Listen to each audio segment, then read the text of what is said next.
Eto na mga idol, tuluyan na nga pinauwi ng Blackwater Bossing ang kanilang import na si Ricky Ledo. Ginompirma ito mismo ni Coach Jeff Gariaso.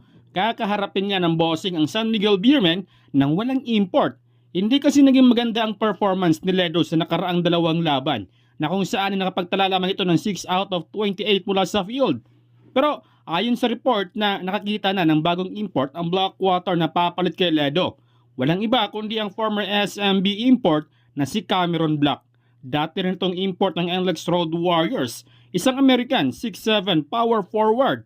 Noong nasa SMB pa lamang si Clark ay nag-average nga ito ng 28.7 points, 57.2% mula sa field at 11.3 rebounds at 3.2 assists per game.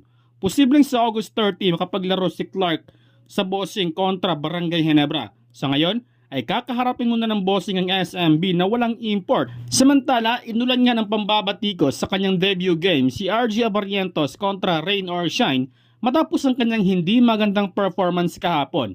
Sa laban kontra Ross ay nakapagtala lamang ito ng 2 points, 1 out of 15 mula sa field, 0 out of 13 mula sa 3-point area.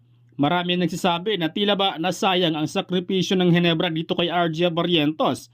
Matatandaan ay binigay ng Ginebra sina Stanley Pringle, Christian Standhardinger at ang 10th overall pick para lang kay RG Abarrientos.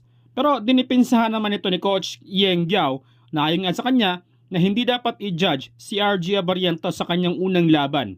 Dagdag pa nito na may mga pagkakataon talaga na maalat ang isang player. Hindi naman sa lahat ng pagkakataon ay laging swerte ang manghihibabaw. Inamin nito na kung uminit si RG Abarrientos sa laban na yon ay paniguradong matatalo umano sila. Bilog talaga ang bola.